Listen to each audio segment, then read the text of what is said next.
ሰላም ተነስተልን የተወደዳችሁና የተከበራችሁ ውድ የቻናላችን ተከታታዮች እንዴት ናችሁልን? እግዚአብሔር ይመስገን እኔ በጣም ደህና ነኝ። የምትገኙት አራዳ ሜዳ ኦፊሻል ዩቲዩብ ገጻችን ላይ ነው። ለቻናሉ አዲስ ከሆናችሁ የዩቲዩብ ገጹን ሰብስክራይብ በማድረግና የደወል ምልክቷን በመጫን የቻናላችን ቤተሰቦች እንድትሆኑ የአክብሮት ግብዣችን ነው።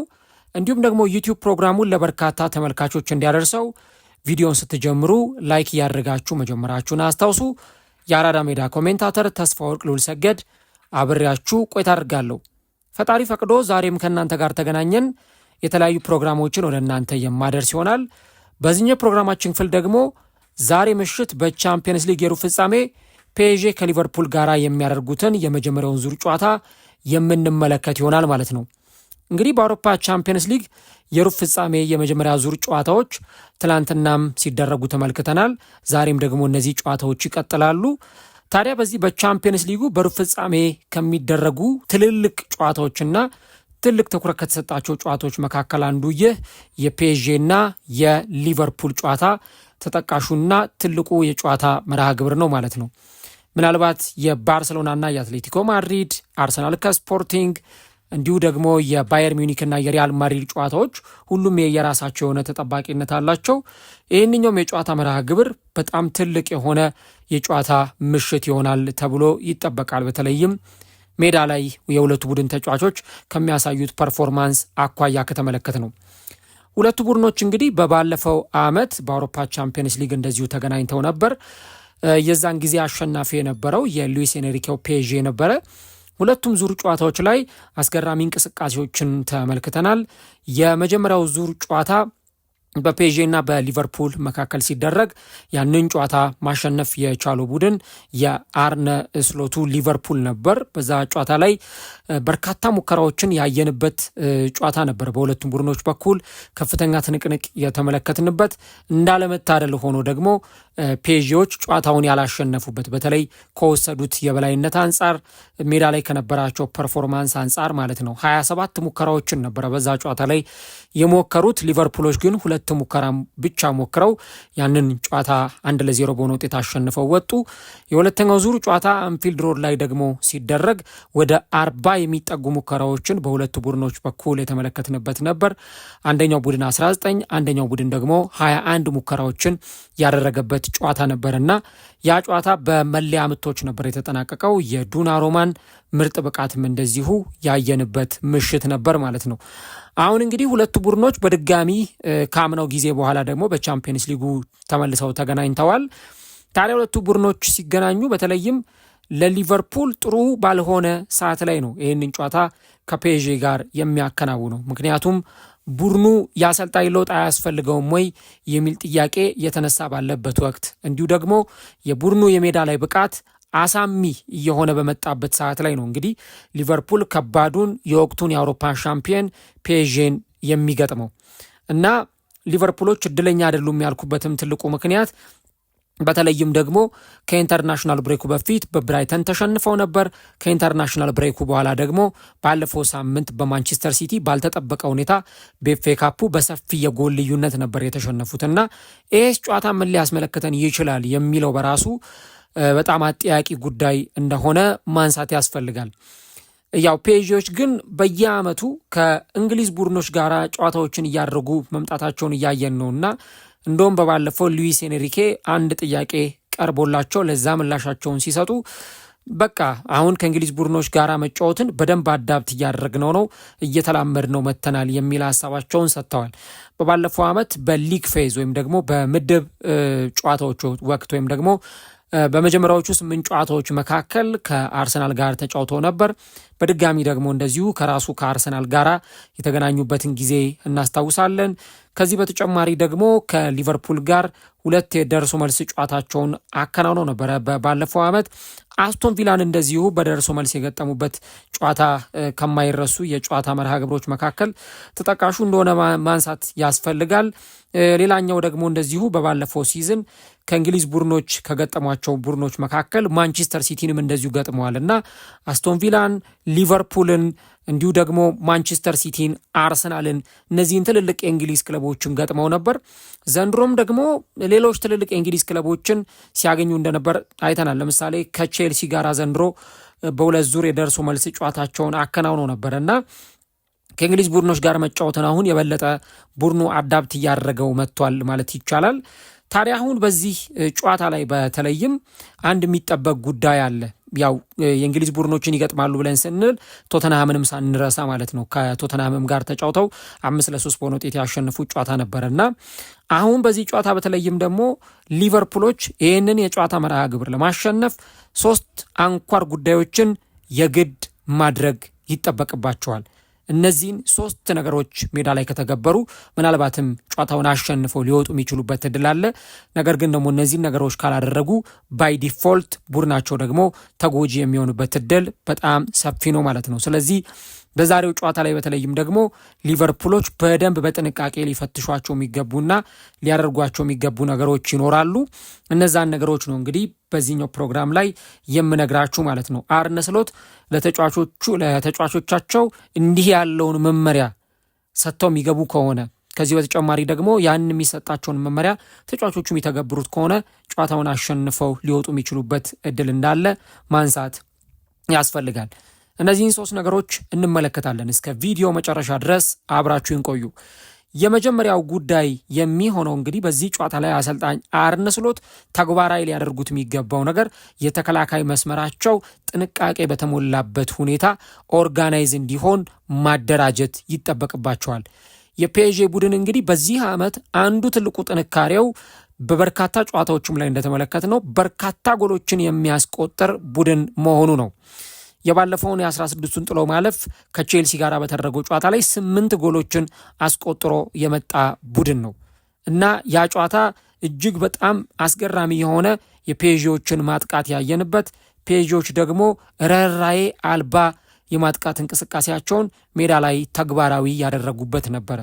ስለዚህ በዚህ አጨዋወት ረገድ በተለይም ደግሞ ፒኤስጂዎች ዛሬም በሜዳቸው ሲጫወቱ ሊቨርፑልን እንዲህ ያለውን ማጥቃት እያሳዩ ሊገጥሙ የሚችሉበት እድል መኖሩ አይቀሬ ነው። በተለይ የባለፈውን ሊቨርፑልን 4-0 ማንቸስተር ሲቲ ያሸነፈበትን ጨዋታ በደንብ ይመለከቱታል ብዬ አስባለሁ እና በዛ ጨዋታ ላይ የሊቨርፑልን መከላከል ለተመለከተ ብዙ ጥያቄ የሚነሳበት ነበረ። ሃላንድ ሃትሪክ የሰራበት፣ ሌሎች ተጫዋቾችም ከማጥቃቱ ጋር በጣም ጥሩ ፐርፎርማንስን ያሳዩበት ምሽት ነበረ። ስለዚህ የፒኤስጂን ማጥቃት ማስቆም አንደኛው የአርነ ስሎት ትልቁ ኃላፊነት ይሆናል ማለት ነው። በጣም ወራሪ ተጫዋቾች ያሉበት ስብስብ ነው። አደገኛ ተጫዋቾች ያሉበት ስብስብ ነው። ስለዚህ ፒኤስጂ ኳስ ይዞም ተጫወተ፣ ኳሱን ለሊቨርፑልም ለቆ ተጫወተ፣ በሁለቱም መንገድ ቢጫወት ይህንን ቡድን በደንብ በጥንቃቄ መከላከል፣ እያንዳንዷን ቀዳዳዎችና ስፔሶች መድፈንና ቀዳዳዎችን ወይም ደግሞ ክፍተቶችን ማሳጣት በጣም ትልቁ ዛሬ ከአርነ ስሎት የሚጠበቅባቸው ፈተና ነው። እንግዲህ እነ ቫንዳይክ ሌሎች የተከላካይ መስመር ተጫዋቾችም ይህን ነገር እንዲያደርጉ ይጠበቅባቸዋል።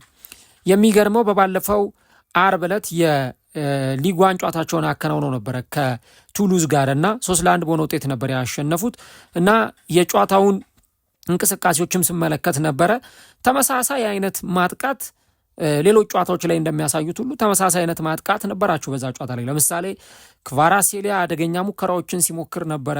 ዴምቤሌ በዛ ጨዋታ ላይ ጥሩ ፐርፎርማንስ ሲያሳይ አይተናል። እንደውም ጎል ሁሉ አስቆጥሯል። በጣም ቆንጆ ጎል ነበር ያስቆጠረው።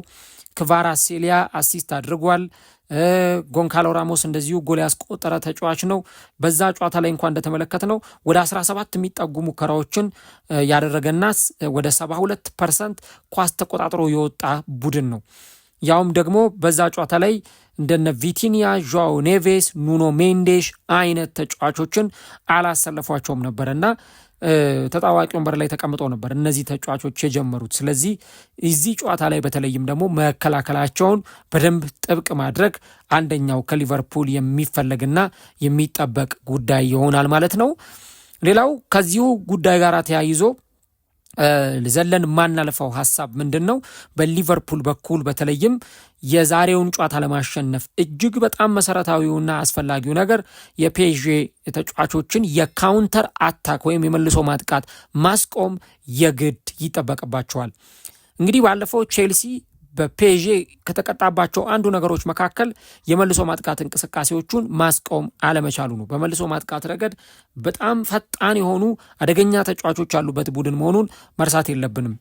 ቅድም ያነሷቸው እነ ክቫራትስኬሊያ እነ ዴምቤሌ አይነት ተጫዋቾች በጣም ወደፊት እየወጡ የሚጫወቱ ማጥቃታቸው እጅግ በጣም ዘግናኝ የሆኑ ተጫዋቾች አሉና በዛ ረገድ በጣም ያንን ነገር ወደፊት ኳስ ይዘው በሚሄዱበት ሰዓት ላይ በተለይ በፋስት ብሬክ ኳሶችን ይዘው በሚገቡበት ሰዓት ላይ አደገኛ የሆኑ ማጥቃቶችን ሜዳ ላይ ይጠቀማሉ። ስለዚህ የመልሶ ማጥቃት አጫዋቶችንም እንደዚሁ ማስቆም ከሊቨርፑሉ አሰልጣኝ አርነ ስሎት የሚጠበቅባቸው ነገር ይሆናል ማለት ነውና ከዚህ ጨዋታ ጋር በተለይም ደግሞ ይህንን ጨዋታ ለማሸነፍ የቡድኑ አጠቃላይ መከላከሉ ጥሩ መሆን አለበት። እንደ ቡድን መከላከላቸው ጥሩ መሆን አለበት። በተለይም ዋን ቱ ዋን ይሄ አንድ ተጫዋችን ማርክ ከሚያደርግበት ሁኔታ ባለፈ ሌሎች ደግሞ ተጫዋቾች እንደዚሁ በደንብ ተጫዋቾችን ማርክ አድርገው መያዝ እንዲሁ ደግሞ ዞናል ማርኪንጉ የቦታ አጠባበቃቸውን በጣም የተለየ መሆን አለበት። ካውንተር አታካቸውም ደግሞ እጅግ በጣም ወሳኝ መሆን ይጠበቅበታል ማለት ነው። ሌላው በዚህ ጨዋታ ላይ ሊቨርፑሎች ሊያደርጉት የሚገባው ትልቁና ሁለተኛው ነገር ምንድን ነው? ማጥቃታቸው ጥሩ መሆን አለበት። የሚያገኟቸውን እድሎች በአግባቡ ወደ ጎልነት መቀየር ይጠበቅባቸዋል። እንግዲህ ዘንድሮ ሊቨርፑል በተለይ ወሳኝ በሆኑ ጨዋታዎች ላይ ጎሎች ለማስቆጠር ሲቸገር ተመልክተናል። በጣም ጎል የሚፈልግባቸው ጨዋታዎች ልክ እንደባለፈው እንደ ብራይተኑ ጨዋታ አይነት በጣም ጠንከር ያሉ ጨዋታዎች ሲገጥሟቸው ጎል ማስቆጠር ይጠበቅባቸዋል። ነገር ግን ቡድኑ ጎል ለማስቆጠር ሲቸገር እናያለን እና ያንን ነገር ደግሞ በተለይም በሚያገኟቸው ድሎች መጠቀም ይኖርባቸዋል። በባለፉት ጥቂት ጨዋታዎች ላይ ተመልክተናል። ለምሳሌ ሞሳላ የጋላታሳራዩ ጨዋታ ላይ የፍጹም ቅጣት ምት ሲያመክን ተመልክተናል። ከዚህ በተጨማሪ ደግሞ እንደዚሁ ባለፈውም የፍጹም ቅጣት ምት ያመከነ ተጫዋች መሆኑን አይተናል። የጋላታሳራዩ ጨዋታ ላይ በእርግጥ ሊቨርፑል ጨዋታውን አሸንፎ ወጥቷል። ሞሳላህም ጎል አስቆጥሮ ነበረ። ያ ሊቨርፑል በጎሎች የተንበሸበሸበት ጨዋታ ነው። ነገር ግን የባለፈው የብራይተኑ ጨዋታ ከዛ ደግሞ ከማንቸስተር ሲቲ ጋር የነበረውም ጨዋታ እንደተመለከታችሁት ሊቨርፑል ጎል ለማስቆጠር በጣም የተቸገረበት ጨዋታ ነበረና ሊቨርፑላውያን በተለይም ደግሞ ጎል ለማስቆጠር በጣም በሚያገኟቸው ድሎች ስፔሶችን ተጠቅመው ማጥቃት ይጠበቅባቸዋል። ሴት ፒሶችን መጠቀም ለዚህ አንዱ ጥሩ አማራጭ ይመስለኛል። በተለይ ፔዤ በሴት ፒስ ጉዳይ ከተመለከትን ጎሎች የሚቆጠሩበት ቡድን ነው። ባለፈውም ቱሉዝን 3-1 ሲያሸንፉ ብቸኛዋ ጎል የተቆጠረባቸው በማዕዘን ምት ወይም ከቆመ ኳስ በተገኘ የሴት ፒስ ጎል አማካኝነት ነው። ስለዚህ ሴት ፒሶችን በደንብ መጠቀም ለነ ቫንዳይክ ለነ ኮናቴ የሚገጩ ኳሶችን መጣል፣ ሶቦዝ ላይ ደግሞ የቅጣት ምቶችን የሚያገኝ ከሆነ ምን አይነት ተጫዋች እንደሆነ ነጋሪ አያሻውምና የሚያደርጋቸውም ነገሮች ጥሩ የጎል ማስቆጠር ሂደቶችን ሊፈጠርላቸው ይችላል። ስለዚህ ሊቨርፑሎች የጎል እድሎችም አለማባከን፣ ምክንያቱም ዋጋ የሚያስከፍላቸው ጉዳይ ስለሆነ ማለት ነውና ያን ነገር ማድረግ ይጠበቅባቸዋል። ሶስተኛውና የመጨረሻው ነገር ስህተቶችን ሙሉ በሙሉ ማስወገድ ይጠበቅባቸዋል። አንዱ በዚህ ጨዋታ ላይ ትልቁ ማየት የሚኖርብን ነገር እሱን ነው። ባለፈው ፔዤ ከሊቨርፑል ሲጫወቱ ፔዤ ከቼልሲ ማለቴ ነው። በዛ ጨዋታ ላይ እንደምታስታውሱት ጨዋታው 2-2 እስከ 74ኛው ደቂቃ ድረስ እየቀጠለ ነበረ። በኋላ ላይ የግብ ጠባቂው ጆርገንሰን ስህተት ከመጣ በኋላ ነው የቼልሲ መከላከልም የተፈረካከሰው 5 ጎል ድረስ ሲቆጠርበት ያየ ነው። በጥቂት ደቂቃዎች ውስጥ 20 ደቂቃ ባለሞላ ጊዜ ውስጥ 3 ጎል የተቆጠረበት ከዛ በኋላ ነው። ስለዚህ ዛሬም በዚህ ጨዋታ ላይ በተለይ የቡድኑ ግብ ጠባቂ ጆርጂ ማማርዳሽቪሊ ትልቅ የሆነ የቤት ስራ ይጠበቅበታል። ይህ ጆርጂያዊው ግብ ጠባቂ ኳሶችን በጣም በጥንቃቄ ነው ማቀበል ያለበት። ለቡድን ጓደኞቹ ረጃጅም ኳሶችን መጠቀም ይኖርበታል። በተለይ አጫጭር ኳሶችን በሚቀባበሉበት ጊዜ እንዲሁ ደግሞ በቢውልዳፕ ኳሱ መስርተው ለመውጣት በሚሞክሩበት ጊዜ አነፍናፊ የሆኑ ተጫዋቾች እዛው ፋይናል ሰርድ ላይ ሆነው ያንን ነገር ይጠባበቃሉና ባለፈው ለምሳሌ ከተቆጠሩት 8 ጎሎች ብናወጣ በቼልሲ ተጫዋቾች ስህተት የተቆጠሩ ጎሎች እንዳሉ ማየት ያስፈልጋል። የ5-2 ጨዋታ ላይ እንኳን በስህተት የተቆጠሩ ጎሎች አሉ። ከግብ ጠባቂውም በተጨማሪ የተከላካይም ስህተት ተፈጥሮ ማለት ነውና ያ ነገር እንዳይሆን ሊቨርፑል የተከላካይ መስመር ተጫዋቾች ለስህተት ቦታ መፍቀድ የለባቸውም። በስህተት ኳስ ማቀበል ሊሆን ይችላል። ኳሶች እንዳይቆረጡባቸው በጣም ከፍተኛ ጥንቃቄ ማድረግ። ግብ ጠባቂው ጆርጂ ማማርዳሽቪሊ ፕረስ ሊደረግ ይችላል። ፕረሲንጋቸው በጣም ከፍተኛ ነው። ስለዚህ እነዛን ሁሉ ፕረሲንጎች በደንብ ማስቆም አንዱ ከሊቨርፑል ተጫዋቾች የሚጠበቀው ነገር ነውና እንግዲህ በዚህ ጨዋታ ላይም ደግሞ የሊቨርፑል አሰልጣኝ አርነ ስሎት እነዚህ ነገሮች እንዲተገብሩ ይጠበቅባቸዋል። ምናልባት በዚህ ጨዋታ ላይ ያው ፍሪምፖንግን የሚጠቀሙት ከሆነ ትቶት የሚወጣው ስፔስም ስለሚኖር በዛ ቦታ ላይ እንዳይጠቃ ከፍተኛ የሆነ ስራ ሊሰራ ይገባል። ቅድም ስለ ማጥቃቱ ሳነሳ የዘነጋውት ነገር አምና እንደምታስታውሱት ኑኖ ሜንዴሽ የፔዦ ተከላካይ ሞሳላህን መፈናፈኛ አሳጥቶት ነበረ በሁለቱም ዙር ጨዋታዎች ላይ እንደተመለከት ነው። ስለዚህ በዚህም ጨዋታ ላይ እንዲህ ባሉት ጨዋታዎችም ላይ ተጫዋቾቹን ኮንትሮል የሚያደርጉበት እድል በጣም በጣም ሰፊ እንደሆነ ልናነሳ እንችላለን። ስለዚህ ስህተቶችን ማስወገድ በዚህ ጨዋታ ላይ ከሊቨርፑል ተጫዋቾች የሚፈለገው ነገር ነው ማለት ነው። አሁን እንግዲህ ሲገናኙ ሊቨርፑል ጥሩ ባልሆነበት ሰዓት፣ ብዙ ጥያቄ የተነሳ ባለበት ሰዓት፣ ፔዤ ደግሞ ጥሩ በሆነበት ሰዓት ላይ ነው የሚገናኙትና እንግዲህ እንዴት ባለው ሁኔታ ደግሞ እዚህ ጨዋታ ላይ ልናያቸው እንችላለን የሚለውን ነገር እንግዲህ አብረን የምናየው ጉዳይ ነው የሚሆነው።